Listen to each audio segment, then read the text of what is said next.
muy importante, lo que se ve en servicio de emergencias, en medicina interna y gastroenterología.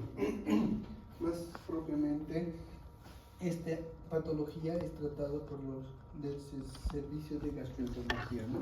En caso de no haber un gastroenterólogo, puede ser manejado por medicina interna, y si no hay médico internista, también se puede manejar por el servicio de cirugía. Vamos a hablar de lo que es la pancreatitis.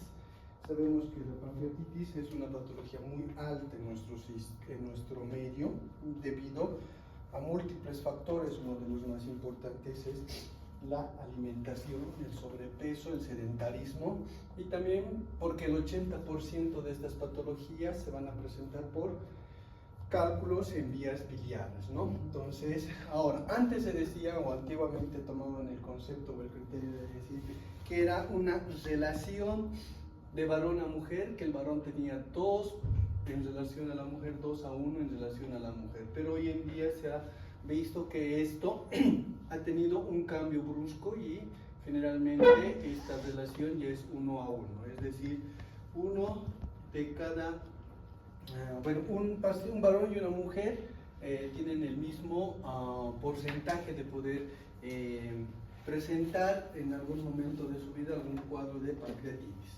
El páncreas es una glándula que tiene función exócrina y endócrina, ¿no? Entonces, aparte de esto, está ubicada por debajo de lo que es o por detrás del estómago.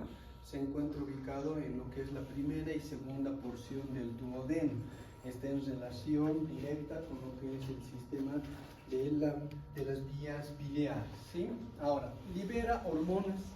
Tiene 2 tipos de hormonas, que son la insulina y el glutamato, ¿no? Entonces, en sí, hablamos de una pancreatitis cuando existe una inflamación del páncreas en sí. Esto ocurre cuando las enzimas digestivas empiezan a digerir el mismo páncreas, es decir, que por un proceso inflamatorio o un proceso obstructivo, el páncreas empieza a producir hormonas digestivas, pero estas hormonas digestivas en el torrente o en el sistema digestivo se van a convertir en tripsina, y esta tripsina ayuda a la degradación de sustancias grasas, ¿no? Entonces, en tal sentido, al no ser liberadas estas enzimas o esta tripsina al torrente intestinal o al tubo digestivo, producen una autodestrucción de las células del páncreas, ¿no? Entonces, en tal sentido, estas células o estas enzimas producen una autodestrucción, una lisis de las mismas células acinares pancreáticas. Como podemos observar, se encuentra en estrecha relación a lo que es el tubo digestivo, tanto en la primera y segunda porción del duodeno, ¿no? Tiene una desembocadura, presenta un conducto que es el conducto de Wilson, el cual tiene una unión a nivel del colédoco o por la ampolla de Vater, el esfínter de Oddi, ¿no? Entonces, esto, al estar obstruido, no deja vertir lo que son las enzimas pancreáticas que puedan salir a lo que es el intestino, y entonces, al producir una obstrucción, estas enzimas se van llenando por todo lo que es el torrente o el sistema de Wilson y producen la lesión o el proceso inflamatorio y la autodestrucción. En cuanto a su fisiopatología, les había mencionado, les expliqué que es nada más que la activación de la tripsina, ¿no? Una enzima que va a producir la fosfatasa 2 y la elastasa. Esto hace a su vez que va a producir una autodestrucción, proceso inflamatorio, un edema de las células y una falla multiorgánica, ¿sí? Ahora, la clasificación de Atlanta nos habla de 2 tipos de pancreatitis. Generalmente nosotros en el servicio hablamos de pancreatitis aguda, leve o edematosa, y la pancreatitis crónica, grave o necrótica, ¿sí? En cuanto a la edematosa, puede ser un tratamiento médico, la cual tiene sí un compromiso bastante de lo que es la estructura en sí del páncreas, pero puede ser recuperada, es decir, puede producir, o al dejar de producir estas enzimas, el páncreas va a volver a una casi total normalidad. En cuanto a lo que es una pancreatitis grave o necrótica, existen áreas o zonas que ya tienen bastante compromiso y esto afecta a que estas células ya no se van a regenerar. En tal sentido, estas áreas necróticas pierden la funcionalidad y pueden producir incluso cuadros de abscesos, pueden producir sepsis, pueden producir quistes peripancreáticos, pueden producir por la ósmosis, pueden producir lesión, un derrame pleural bilateral, pueden producir una ascitis, pueden producir una hepatitis, una encefalopatía hepática, o sea, una falla multiorgánica, la cual puede ser fatal para el paciente. Hay pacientes de 20, 25 años, jóvenes, que ingresan con cuadros de pancreatitis, no se hace un buen tratamiento o seguimiento, estos pacientes llegan a terapia y no salen de terapia. ¿Sí? Es pocos los pacientes que puedan revertir este cuadro. ¿Sí? En tal sentido, lo que se puede hacer de manera quirúrgica es tal vez hacer una pancreatectomía, ya sea radical, parcial o subtotal, ¿no? O en tal sentido, a veces hasta hacen total. Y estos pacientes, al realizar una pancreatectomía total, son pacientes candidatos para producir una diabetes y pacientes insulinodependientes, porque no hay sustancias que van a formar la insulina, ¿no? Entonces, esa es una de las complicaciones a futuro de los pacientes que logran superar una pancreatitis, ¿sí? Ahora, el 80% de las pancreatitis es causa biliar, ¿ya? Entonces, los cálculos pueden ser microlitiásticas y estas por un descenso a través de los conductos, ya sea por el cístico y posterior hasta el colédoco, pueden producir la obstrucción de este conducto y a la vez la obstrucción del vertir las enzimas pancreáticas a lo que es el tubo digestivo, ¿sí? Entonces, esa es una de las causas, el 80%, ¿sí? La relación varón-mujer 1:1. Otra de las causas, el alcoholismo, ¿sí? Antiguamente los que más tomaban bebidas alcohólicas eran los varones. Hoy en día varón y mujer hacen competencia de quién se maría más rápido, entonces es por eso que la tasa de varón y mujer ha aumentado en nuestro medio, ¿sí? Otra de las causas es metabólica, ¿sí? Sabemos que en nuestro país, tanto como es Bolivia, Perú, Chile, la parte más central o la parte más norte, tienen una gastronomía alta en consumo de alimentos grasosos y comidas saturadas o trans, ¿no? Grasas trans, las cuales producen una hiperlipidemia, ¿no? Y esta hiperlipidemia afecta y estimula que el páncreas pueda producir mayor cantidad de enzimas digestivas y estas en un determinado momento producen un proceso inflamatorio, ¿sí? Ahora, también otra de las causas es el aumento de producción de calcio, esto un desorden hormonal. Al tener un desorden hormonal podemos hablar de que las que tienen mayor desorden hormonal son las mujeres. ¿Por qué? Porque hay una etapa en cual tienen lo que es la menstruación y al tener una etapa de menstruación hay un desorden hormonal y estas hormonas estimulan a la formación de calcio y el calcio produce un aumento de lo que es la producción de estas enzimas, ¿no? Al producir un hiperparatiroidismo primario pueden producir incluso desorden hormonal por la menstruación y en la gran mayoría de las mujercitas existe un desorden en lo que es las menstruaciones, no son menstruaciones tan fijas y al menos por el estrés y todo eso, entonces, y por el consumo de hormonas, tal vez por los quistes que puedan presentar, es otro de los factores. Entonces, si nos damos cuenta, las mujeres hoy en día tienen más alto porcentaje o alta predisponibilidad de producir o tener pancreatitis, ¿sí? Otra de las causas es el embarazo, ¿no? El estrógeno aumenta y no permite la relajación del esfínter de Oddi y esto que produce un espasmo a este nivel y no se vierte lo que son las enzimas pancreáticas, ¿sí? Al producir este cuadro de obstrucción empieza lo que es el proceso inflamatorio, activación de la tripsina y destrucción de las células, ¿ya? Otra de las causas son las insuficiencias renales. ¿Y esto qué causa las insuficiencias renales? Sabemos que las insuficiencias renales van precedidas de lo que son, de primera instancia, de primera línea, las infecciones urinarias. Infecciones urinarias más frecuentes en mujeres, ¿verdad? Otra de las causas es las litiasis renales, ¿no? Las litiasis renales pueden producir algún cuadro de obstrucción a nivel de los conductos renales y por ende una hidronefrosis, y esto alteración o una insuficiencia renal, ¿sí? Entonces es otra de las causas que es frecuente en nuestro medio. Alteraciones y obstrucción del conducto de Wilson, ¿ya? Pueden ser producidas, en esto quiero que tomen en cuenta que este proceso puede ser por parásitos, por cálculos, cuerpos extraños o pacientes sometidos a ERCP, ¿no? Posteriores a una endoscopía retrógrada pancreatodigestiva, en pacientes que tienen coledocolitiasis o en aquellos pacientes que pueden tener tal vez alguna obstrucción o alguna estenosis del conducto biliar. Podría ser tal vez por una tumoración que puede estar produciendo una alteración del conducto colédoco, y al poder realizar una permeabilización o dilatación o colocación de algún stent para producir la permeabilidad de este conducto, podemos en algunos de los casos producir pancreatitis, ¿no? Entonces esto no es una iatrogenia, sino es una causa secundaria a una técnica o a un procedimiento que se realiza para poder subsanar alguna otra patología, ¿ya?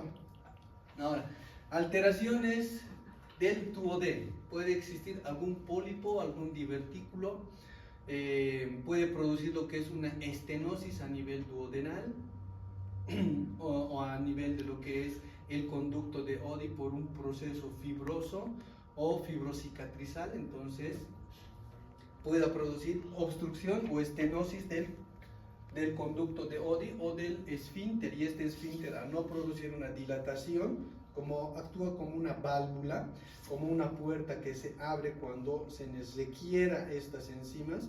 Entonces, al producir esta estenosis, como si estuviéramos produciendo un bloqueo en la puerta y nadie va a poder salir, entonces todo se va a conglomerar en lo que es el conducto y producir una lesión, ¿no? Entonces, o un proceso inflamatorio. Entonces, en tal sentido, es otra de las causas. Intervenciones médicas, como les había mencionado, ¿no? Una esfincterotomía endoscópica. Al nosotros poder realizar una liberación de este sector, al sacar lo que es el cálculo, podemos producir una lesión. Y saben ustedes que cuando hay algún proceso o una lesión o una raspaje o una pequeña herida o un golpe, produce el proceso inflamatorio. Al producir un proceso inflamatorio, las paredes se van a edematizar y van a producir una estenosis del conducto, y eso a la vez da lo que es una pancreatitis, ¿no? Otro, cuando queremos realizar una biopsia en el área, tomamos un cuerpo o tomamos un fragmento, y ese fragmento, al ser lesionado o al producir o al tener una injuria, produce lo que es un proceso inflamatorio, y eso estenosa lo que es el conducto y a la vez una lesión, ¿sí? Entonces, otra de las causas, ¿no? Ataques directos, los golpes, accidentes automovilísticos, aquellas personas que realizan alguna actividad física o aquellos que practican algún deporte extremo, como los que practican fútbol americano, rugby, al realizar un golpe pueden producir una lesión a nivel pancreática, ¿sí? Entonces es otra de las causas, ¿no? Es una compresión a nivel de la estructura pancreática. Úlcera péptica penetrante, ¿no? Estas úlceras van a llegar o producen algún tipo de lesión a nivel del estómago, llegando a lesionar el páncreas por continuidad, es decir, por vecindad. Si hay algún tipo inflamatorio o algún tipo de lesión, puede producir estenosis o un proceso inflamatorio directo a nivel pancreático. Fármacos. Los fármacos más lesivos y que puedan producir pancreatitis son las tetraciclinas, el metronidazol, inmunosupresores en aquellos pacientes que consumen tal vez, por ejemplo, lo que es el rivaroxaban o la ciclovir, algunos retrovirales, el ácido valproico, la furosemida, que tiene acción de producir aumento en la producción de las enzimas. Entonces, y esto produce lesión a su vez, ¿ya? Entonces también es por fármacos. Otra de las causas como las drogas, ¿no? La heroína. ¿Qué es lo que produce la heroína? La heroína tiene una enzima. Esta enzima produce una estenosis a nivel de lo que es el conducto o al nivel del esfínter de Oddi. Al producir una estenosis, entonces el esfínter no se relaja y las enzimas no salen al sistema digestivo, ¿no? Entonces también el veneno de escorpión es otra de las que no es muy frecuente en nuestro medio, pero produce estenosis a nivel del esfínter de Oddi. Problemas vasculares, algún trombo. Si es que existe un trombo a este nivel, con seguridad el esfínter de Oddi no va a producir relajación y por ende un cuadro obstructivo. Infecciones. En estas de las infecciones podemos hablar que son en un porcentaje bacterianas, que es alto el porcentaje, en un 70%, y las virales, que son en un 15-20%. ¿Sí? No muy frecuentes las que son las virales, ¿no? En cuanto a las agudas, vamos a hablar de los virus y las bacterias. Entre los virus, los más frecuentes tenemos el citomegalovirus. Tenemos el del Epstein-Barr, tenemos aparte lo que es en épocas de COVID, era muy frecuente el SARS-CoV-2, el virus del VIH, que produce también lesión y pancreatitis en un determinado momento. En cuanto a las bacterias, podemos hablar, la más frecuente, ¿no?, de las vías biliares, y de la segunda porción del duodeno tenemos lo que son las E. coli. Las Klebsiella, Serratias, Proteus, Mirabilis son las más frecuentes en este sector. En cuanto a las graves, podemos hablar lo que son los parasitarios. Entre los parasitarios, los más frecuentes y los que llegan o se encuentran en esta área, vamos a hablar de las Ascaris lumbricoides, o de las Ascaris lumbricoides, o de aquellos que son de origen larvario. ¿Sí? Todos aquellos que son flagelares larvarios, que tienen la facilidad de poder movilizarse y poder producir una obstrucción en el conducto, son las principales. Y también los hongos, ¿no? Aunque no crean, existen personas que tienen hongos a nivel del tubo digestivo, y de los más frecuentes son los que son los aspergillus, ¿no? Entonces estas tienen la gran facilidad de alojarse en toda lo que es la primera y segunda porción del duodeno y afectar a lo que es el esfínter. En cuanto a la clínica es la más predictoria y la más mandatoria de todos, que es el dolor, un dolor agudo, sordo, en un 100%, todos los pacientes se aquejan de dolor, y es la única causa por la que vienen, ¿sí? En la gran mayoría de los pacientes pueden presentar una ictericia, pero los pacientes no toman en cuenta la coloración amarilla o la hiperpigmentación que van a presentar en las escleras. Vienen al hospital, ¿por qué? Porque les duele, y el dolor es muy tenue, además de ser tenue, es muy insoportable. Por más de que te tomes miles de analgésicos, no funciona. ¿Por qué? Todos los analgésicos, o en la gran mayoría, son los AINES, ¿no? Los antiinflamatorios, los AINES. Desafortunadamente, estos analgésicos o los AINES tienen una acción y producen un espasmo en lo que es el esfínter. Entonces, al producir un espasmo, aumenta la complicación, no disminuye, ¿no? Entonces, si se dan cuenta, podrían los pacientes tener o disminuir el dolor, pero están produciendo mayor complicación. Entonces, en tal sentido, no es recomendable dar a estos pacientes ningún AINE, ¿sí? En especial lo que es el ketorol, diclofenaco, ibuprofeno, paracetamol, no es recomendable dar ninguno de esos. Existen otros medicamentos, son de uso intrahospitalario, por ejemplo, la morfina, la meperidina, pero esos medicamentos son sustancias controladas, se prescribe bajo receta valorada, y la dosificación tiene que ser mediante bomba de infusión. No podemos dar a libre albedrío. ¿Por qué? Porque esos pacientes pueden tener complicaciones, ¿no? O sobredosificarse, ¿no? Y producir mayor complicación. ¿ya? Entonces, en tal sentido, estos medicamentos son controlados en el hospital, ¿no? Ahora, este dolor puede irradiar a lo que es del epigastrio, hipocondrio izquierdo, derecho y región lumbar, ¿ya? Eso más que todo por la inervación que presenta toda esta área. Como les había mencionado, no cede con analgésicos ni antiespasmódicos, ¿sí?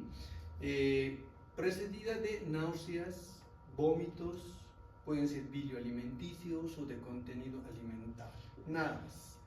Puede existir un hilio, los hidroaéreos pueden estar ausentes por el proceso inflamatorio, ¿ya? Una gran distensión abdominal, hipotensión arterial, taquicardia por el dolor. Ahora, una de las complicaciones que puede producir la pancreatitis por el proceso inflamatorio es el desame pleural. Generalmente, y les apuesto que en toditos los pacientes que ustedes puedan atender, pacientes con pancreatitis, el 95%, si ustedes realizan una placa simple de tórax en AP, van a poder evidenciar desame pleural del lado izquierdo. ¿Por qué? Porque el páncreas se encuentra muy cerca a lo que es el diafragma. Por proceso inflamatorio y por ósmosis va a producir una permeabilización del diafragma y más que todo hacia el lado izquierdo del pulmón. Y en tal sentido estos pacientes van a tener toditos desame pleural del lado izquierdo, ¿ya? Existe un timpanismo abdominal y en una de las complicaciones también la ascitis, manifestaciones como artralgia, shock, ictericia. Por el proceso inflamatorio pueden llegar incluso a tener fiebre por la infección, ¿no? Ahora, otra de los signos de mayor consideración son las equimosis que se pueden encontrar. Esta está un poquito desorganizado. Estas equimosis son a nivel periumbilical, es el signo de Cullen, y el de Gray-Turner a nivel de los flancos, ¿ya? Se ha cambiado el orden de las imágenes. En cuanto a los laboratorios, a ver, ¿qué es lo que pasa en las equimosis? ¿Por qué produce equimosis? Si no es más por el proceso de necrosis. Cuando hay una necrosis, va a afectar los vasos, ¿no? Y al afectar los vasos existe mayor producción de trombos o acúmulo de coágulos, y esos coágulos se van a diseminar por ese sector y van a reflejar a lo que es la pared. Y esta pared se ve como si fueran equimóticas, manchas equimóticas, tanto en el ombligo como en los flancos, ¿no? Entonces es por eso que existe una pancreatitis ya necrosada cuando vemos este tipo de equimosis. Laboratorios. Los más importantes de los laboratorios, hacer un hemograma completo. Amilasa y lipasa. ¿Qué es lo más llamativo en lo que es la amilasa y la lipasa? De primera instancia tenemos que pedir la amilasa, ¿ya? Hasta el quinto o séptimo día. Es lo primero que se va a alterar en el organismo y lo primero que va a ir disminuyendo después del séptimo día. Después del séptimo día tenemos que pedir lo que es la lipasa. ¿Ya? Hay algunos autores que nos dicen que es del séptimo, décimo día para adelante. La lipasa se empieza a aumentar de manera descomunal, ¿ya? Entonces, para cuando ustedes vayan a ver un paciente con pancreatitis, siempre pregunten cuánto tiempo está con molestias y dolor. Si les dice unos 10 días, 2 semanas, si le piden amilasa, no les va a servir. Pero si le piden lipasa, se van a dar cuenta que la lipasa está totalmente disparada y está aumentada 3 veces el valor normal, ¿sí? Para hablar de pancreatitis, tanto la amilasa como la lipasa tienen que estar aumentada en 3 veces su valor normal. Ya pedir siempre las transaminasas, TGO, TGP, DHL, LDA, LDL, ¿no? Siempre van a estar elevadas. La glicemia igual, de la misma manera, aumentada. Calcio sérico disminuido, siempre hay que pedir lo que es la PCR, ¿no? Los leucocitos van a estar mayor a 10.000 cuando existe un proceso inflamatorio. Exámenes que nos puedan ayudar, aparte de lo que es la química sanguínea, vamos a hablar de lo que son los rayos X, ¿no? Paciente simple en bipedestación, vamos a encontrar asas centinelas o timpanismo en el área. ¿Por qué? Porque hay acúmulo de aire. vamos a encontrar en una placa de tórax, PA de tórax, siempre buscar lo que les dije, el desame pleural del pulmón izquierdo. Ecográficamente se puede evidenciar que puede haber colecciones o un proceso inflamatorio, cambios en la estructura de lo que es el páncreas. En una tomografía, es importante pedir tomografía. ¿Ya? Mejor si es tomografía contrastada, porque al pedir una tomografía simple es como si estuviéramos haciendo una ecografía, ¿ya? No nos va a dar mucho o no tiene mucho valor predictorio.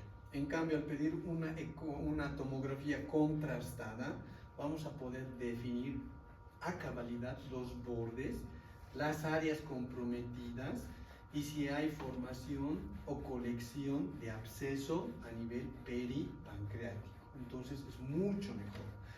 Caso contrario, que un paciente esté con una insuficiencia renal y creatinina y urea estén muy disparadas o alteradas, es un TAC normal, simple. ¿Ya? Pero si ven que es un paciente que tiene urea y creatinina o función renal normal, pídanle contrastada, que es mucho mejor. ¿Ya? ¿Por qué? Porque el contraste que se le pone a los pacientes tienen una acción que se va a metabolizar por el páncreas. Entonces, si nosotros tenemos una pancreatitis y tenemos, aparte de que se metaboliza por el páncreas, se metaboliza más por lo que, por el sistema urinario o por los riñones. Si nosotros damos contraste a pacientes con insuficiencia renal, vamos a producir mayor lesión y mayor compromiso de que estos pacientes vayan directo a dializar. ¿Ya? Entonces es otro de los factores que debemos tomar en cuenta. En una tomografía tenemos que tomar lo que es los criterios de Baltasar. ¿Sí? Es muy importante que ustedes puedan saber definir los criterios de Baltasar. Son solo 5 parámetros. ¿Ya? El parámetro 1 o el tipo 1 o el A es un páncreas de características normales. ¿Sí? Bordes bien definidos, no hay alteración de la cola, cabeza ni cuerpo del páncreas. En el criterio B o el 2, aumento de volumen o podemos encontrar un edema pancreático, ¿no? Por el proceso inflamatorio en la mayoría de las estructuras u órganos produce edema. El tipo C o 3, compromiso de la grasa peripancreática, ¿no? Sabemos que el páncreas a su alrededor tiene una estructura de grasa. Entonces, si es que nosotros tenemos un proceso inflamatorio, va a afectar directamente a esta estructura. En el D existe una colección mal definida. ¿Sí? Podemos ver una colección que no tiene buena definición, que no tiene bordes bien delimitados. Y en el E o el 5 tenemos 2 o más colecciones mal definidas con gas en el espesor. Cuando existen estructuras que ustedes vayan a interpretar en una tomografía, cuando hay colección de gas en estructuras como nobles, como grasa, riñón o la glándula prerrenal o algunas otras estructuras, quiere decir que se está formando absceso. ¿Ya? Entonces, lo primero que hace el proceso inflamatorio es formar gas. Con el gas, estas estructuras se forman absceso. ¿Sí? Entonces, es otro de los parámetros que ustedes puedan considerar en cualquier estudio o ver alguna tomografía. Como pueden ver, en un derrame pleural, ¿no? Es fácil de definir una placa PA del tórax. Podemos ver que el ángulo costofrénico del lado izquierdo está totalmente velado y no existe, hay bastante velación en todo esto y no podemos poder definir lo que es tanto la punta o el ápice del corazón y el ángulo costofrénico, ¿sí? Entonces hay bastante borramiento, hay compromiso del pulmón, ¿no? Y estos pacientes en tal sentido van a tener dificultad respiratoria, una taquipnea, van a tener sensación de falta de aire, van a estar medio cianóticos, entonces hay mayor compromiso, ¿no? Entonces es en tal sentido que cuando hablamos de pancreatitis podemos mencionar y definir o referirnos a que hay una falla multiorgánica, no solamente de un órgano. En un ilio paralítico, si ustedes se pueden notar, existe bastante colección de aire. No es un proceso obstructivo franco, sino porque existe una alteración a nivel sistémica y esto hace que no exista un buen intercambio de los iones. Y en tal sentido, por el proceso de deshidratación, el peristaltismo se disminuye, no hay ruidos hidroides pueden estar abolidos, y el intestino empieza a llenarse de gas. ¿Bien? Entonces es por eso que vamos a tener timpanismo. En cuanto veamos lo que es la estructura pancreática, vamos a ver un páncreas totalmente delimitado y un páncreas con aumento de volumen. En una buena placa de rayos X se puede evidenciar el páncreas, ¿sí? Ustedes pueden ver en esta estructura, tiene como delimitación, ¿no? Se puede observar por el proceso inflamatorio. En una tomografía, ¿no? Vemos el páncreas, toda la estructura pancreática. Pero ¿qué es lo que pasa? En esta área hay una mal definición, ¿no? Si pueden ver, es como una pelota encapsulada que hay entre aire y líquido, ¿no? Entonces eso es un edema. Ahora, cuando hablamos de quiste pancreático o un pseudoquiste, podemos ver que existen áreas ya definidas y que están diversas o que tienen un contorno muy diferente a la otra estructura, ¿no? Hay como cápsula, hay como líquido. Este líquido en un determinado momento se va a volver pus, ¿sí? Entonces lo que tenemos que hacer es un drenaje percutáneo para liberar esa pus, ¿no? Porque si no, se convierte en una peritonitis. Ahora, ¿cómo evaluar a un paciente si nosotros tenemos un paciente en emergencias? Lo primero que hacemos es monitorizamos al paciente, controlamos signos vitales, empezamos a hacer la atención. ¿Y cómo calificamos a un paciente de 24 horas a 48 horas? Que tiene que haber cambios. Si no hay cambios, quiere decir que nuestro esquema y nuestro tratamiento no está funcionando y debemos cambiar, ¿no? Ahora, ver y considerar que estos pacientes no sean mayores de 55 años, que no tengan una leucocitosis mayor a 16.000, que la glicemia no esté mayor a 200, la DLH no esté mayor a 350 unidades por decilitro, la TGO no sea mayor a 250. Son factores importantes para poder nosotros manejar estos pacientes. Si nosotros controlamos estos 5 parámetros, con seguridad nuestro paciente entre las 48 horas ha de tener, en lo que se refiere a la leucocitosis, una disminución del 10%, ¿no? Entonces el calcio sérico podemos también tomar en cuenta, la presión de oxígeno o el oxígeno requerido, el secuestro de líquido que puede presentar los pacientes. Entonces, ¿por qué? Porque tenemos que hidratarlos, ¿no? Siempre considerar esos parámetros para evaluar un paciente. Lo que tenemos que evaluar, ¿no? Si de 1 a 2 signos positivos, una evolución favorable. De 3 a 4 signos positivos, el 40% de complicaciones y mortalidad de 18%. Es decir, que estos pacientes van a tener una probabilidad alta de poder padecer, ¿no? De 5 a 6 signos, el 50% o mayor al 50% de mortalidad. Si vemos esa tablita o ese esquema y nuestro paciente no está funcionando nuestro esquema, con seguridad a las 48 horas incluso podemos tener un 98 o un 100% de mortalidad. Por más de que estos pacientes estén en terapia intensiva, la falla multiorgánica es bastante agresiva porque va a afectar riñones, va a afectar hígado, va a afectar pulmones.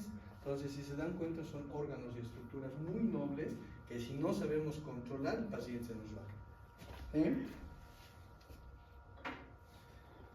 En cuanto al tratamiento, ya lo vamos a ver a posterior. Les voy a dar unas indicaciones, un mnemotécnico que es muy importante que ustedes vayan a aprender, ¿sí? Ese mnemotécnico hoy en día es muy utilizado, no solo en Bolivia, y no solo por los gastroenterólogos, sino también por medicina interna y cirugía, ¿ya? Como les había mencionado, si en caso de que nuestros pacientes vayan a tener algún tipo de complicación, vamos a ver que existe una necrosis pancreática, hemorragias, pseudoquistes, fístulas del conducto principal y lesión multiorgánica, ¿no? En algunos de los casos hay pacientes que tienen que ser sometidos a procedimiento quirúrgico cuando ya es complicado. Lo primero que hacemos siempre es tratamiento medicamentoso, ¿no? Como primera línea para poder corregir y salvar a nuestro paciente.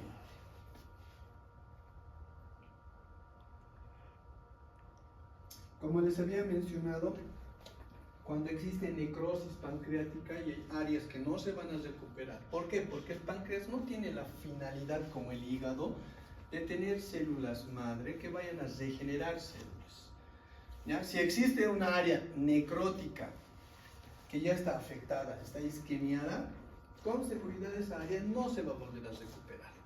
¿Sí? Lo que tenemos que esperar es que esa área se empiece a desfragmentar o se empiece a licuar. Licuar, que el organismo lo vaya a reabsorber y eliminar.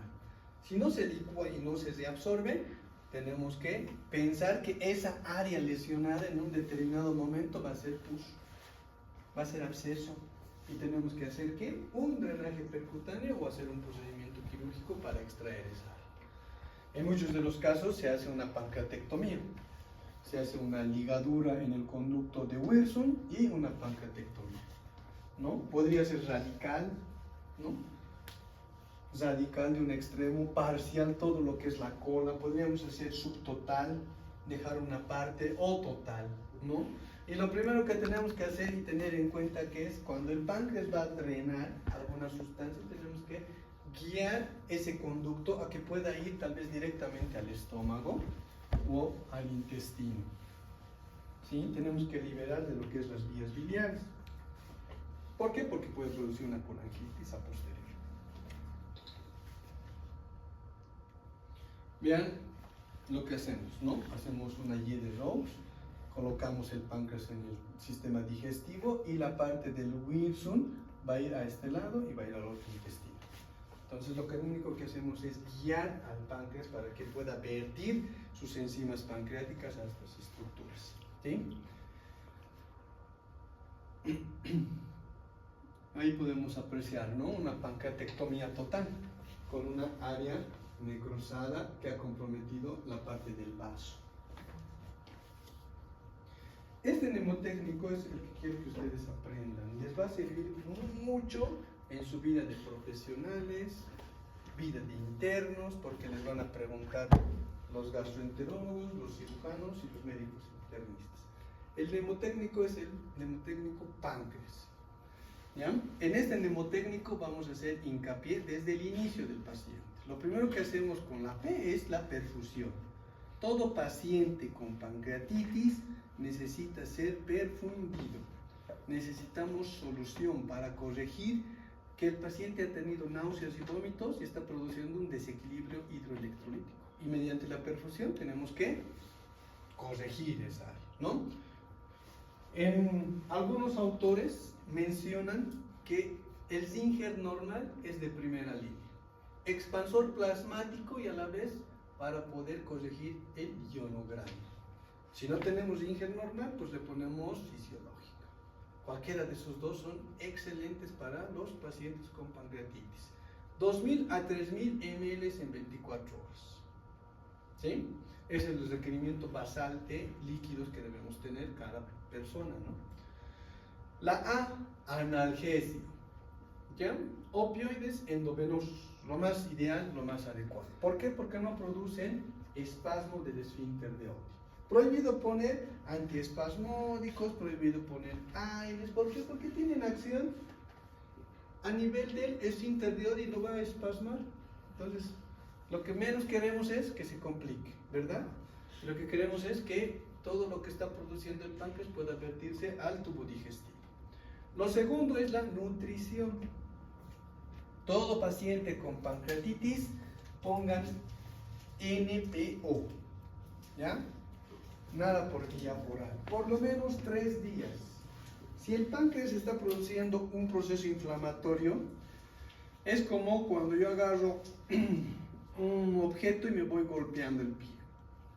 No voy a caminar bien. ¿Por qué? Porque me estoy golpeando el pie. Pero si dejo de golpearme y dejo que mi pie repose, va a recuperar. Es lo mismo con el páncreas. Al nosotros ingerir alimentos, estimulamos a que este páncreas siga produciendo hormonas, ¿no? O enzimas pancreáticas. Y estas enzimas pancreáticas, si se sigue produciendo, el páncreas sigue funcionando de manera normal y no deja de descansar y el proceso inflamatorio va aumentando. En tal sentido, estos pacientes hay que dejarlos en NPO, ¿ya? Nada por vía oral. Se puede iniciar nutrición enteral, sonda nasogástrica, una sonda nasoyeyunal, para poder corregir, una NPT, ¿no? Entonces podemos colocar, hay maneras para poder nosotros ayudar en la hidratación del paciente, pero de inicio todo paciente en NPO, 3 días como mínimo, ¿ya? No podemos colocar NPT de inicio, ¿por qué? Porque puede producir un ilio paralítico y aparte puede producir una colecistitis, ¿ya? Entonces es en tal sentido que es mejor dejar en NPO y hidratar a nuestro paciente. Segundo, tomar en cuenta la clínica, ¿no? Si nuestro paciente ha ingresado con una taquicardia, ha ingresado con hipotensión, con náuseas, con vómitos, ilio paralítico, el abdomen está distendido, con dificultad respiratoria, entonces lo que tenemos que hacer es tomar en cuenta los criterios de Ramsson, evaluar 48 horas y después de las 48 horas volver a hacer otra evaluación, ¿no? 24, 48 horas y después de las 48 horas, ¿ya? Y si nuestra clínica está mejorando, mantenemos nuestro esquema y tratamos de corregir algunas cosas que estén pendientes. La R, radiología, ¿ya? O rayos X. Mejor si es de tórax. Como les dije, todo paciente, el 90% de los pacientes con pancreatitis, piden una placa de tórax, de rayos X de tórax, y van a ver que hay desame pleural. ¿Esto por qué? Porque estamos perfundiendo soluciones. Y si es un paciente con desame pleural y no corregimos o no controlamos bien la perfusión, vamos a llenar más líquido los pulmones, producir mayor complicación. Y para liberar ese líquido, ¿qué tenemos que usar? Diuréticos. Y sabemos que la furosemida puede producir mayor complicación de una pancreatitis, ¿no? Entonces, de tal sentido, tenemos que tratar de balancear ese sentido o balancear esa parte, ¿sí? Ahora, si son pacientes que son pancreatitis secundarios a una colecistitis o una coledocolitiasis de origen biliar, siempre realizar lo que es la ERCP, extracción de los cálculos. Pero, como les había mencionado, en un gran porcentaje al realizar la ERCP producimos dilatación y al producir una dilatación para extraer cálculos producimos un proceso inflamatorio y esto puede llegar a producir un espasmo del conducto. No se asusten si la amilasa y la lipasa al segundo día se han disparado, eso con un proceso o con la espera de unos días desinflama y vuelve a su normalidad y mejora bastante. Los antibióticos, generalmente no todos los pacientes requieren antibióticos, siempre hay que ver la clínica y hay que comparar la tomografía. Hasta el criterio o hasta el inciso B o C se puede esperar a usar antibióticos, pero ya cuando hay colecciones mal definidas hay que usar antibióticos porque esas colecciones, si no damos antibióticos y revertimos ese cuadro, va a producir un absceso y va a producir complicación, ¿ya? Entonces, o una peritonitis generalizada, ¿no? Si controlamos todo eso, no vamos a tener que llegar al último, que es la S de surgery o de cirugía. Pero si no logramos controlar, lastimosamente todo paciente tiene que ser sometido a un procedimiento quirúrgico para hacer una pancreatectomía radical, total, parcial, ¿sí? En tal sentido, siempre vean o traten de seguir este esquema. Este esquema les va a ayudar bastante para que ustedes puedan manejar a un paciente. Es lo básico que tienen que saber y lo básico que tienen que hacer en un paciente con pancreatitis. Preguntas. ¿Está claro? Entonces, ya sabemos que pancreatitis no solo puede ser manejado por gastro. De ideal y de manera obligatoria tiene que manejar un gastroenterólogo. ¿Por qué? Porque esa es su área, ¿no? Pero si no manejan gastro, puede estar medicina interna o cirugía, que es igual un procedimiento que no es tan complejo, pero hay que saber manejar, ¿no? Preguntas, no hay nada, ¿no? No. Pues.